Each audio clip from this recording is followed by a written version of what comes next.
Sampai di lantai 3 saksi Ferdi Sambo bertanya kepada terdakwa dengan perkataan, ada apa di Magelang? Lalu terdakwa menjawab, tidak tahu Pak. Kemudian saksi Ferdi Sambo berkata lagi, ibu sudah dilecehkan oleh Yosua. Selanjutnya saksi Ferdi Sambo meminta kepada terdakwa dengan berkata, kamu berani enggak tembak dia Yosua? Dijawab terdakwa, tidak berani Pak, karena saya enggak kuat mentalnya Pak. Kemudian saksi Ferdi Sambo mengatakan kepada terdakwa, tidak apa-apa, tapi kalau dia Yosua melawan, kamu backup saya di Duren 3. Dan perkataan saksi Ferdi Sambo tersebut tidak dibantah oleh terdakwa sebagaimana jawaban sebelumnya.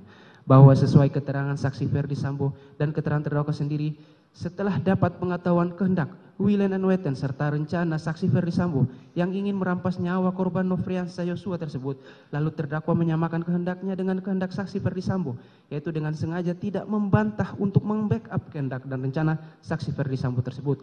Bahwa rangkaian peran bersama-sama tersebut kembali dilanjutkan terdakwa dengan berperan memanggil saksi Richard Eliezer Pudiang Lumiu untuk menemui saksi Ferdi Sambo sesuai keterangan saksi Richard Eliezer Pudiang Lumiu dan keterangan terdakwa. Selanjutnya terdakwa yang sudah mengetahui kehendak dan rencana saksi Ferdi Sambo yang ingin merampas nyawa korban Nofriansah Yosua, dengan sengaja terdakwa tidak berusaha untuk menghentikan niat dan rencana tersebut, malah terdakwa menuruti atau mendukung serta berupaya memuluskan kehendak saksi Ferdi Sambo tersebut supaya tetap terlaksana sesuai rencana. Dengan cara mengambil peran dari bagian rencana itu, terdakwa dengan kehendaknya secara fisik langsung menemui Richard Eliezer di teras rumah. Kemudian setelah bertemu secara fisik dengan saksi Richard Eliezer, ternyata terdakwa tidak berusaha mencegah atau menggagalkan kehendak dan rencana itu supaya tidak terlaksana. Tetapi terdakwa kembali berupaya untuk memuluskan kehendak dan rencana saksi Ferdi Sambo tersebut, yaitu secara sengaja tidak memberitahu niat dan rencana jahat dari saksi Ferdi Sambo kepada Richard Eliezer.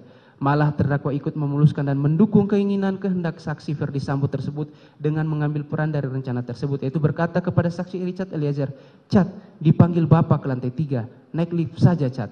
Lalu saksi Richard Eliezer Pudiang Lumiu bertanya, untuk apa Bang? Namun terdakwa yang jelas sudah punya pengetahuan atas kehendak dan rencana saksi Ferdi Sambo merampas nyawa korban Yosua, sengaja tidak mau menceritakan secara jujur tentang keinginan atau kehendak saksi Ferdi Sambo tersebut.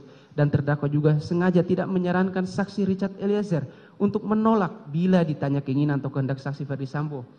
Malah terdakwa karena telah memiliki kehendak yang sama, sengaja memberi kesempatan kepada saksi Richard Eliezer untuk menjumpai saksi Ferdi Sambo supaya menerima rencana jahat tersebut, sehingga rencana saksi Ferdi Sambo tersebut tetap bisa terlaksana dengan menjawab enggak tahu. Terima kasih sudah nonton, jangan lupa like, subscribe, dan share ya.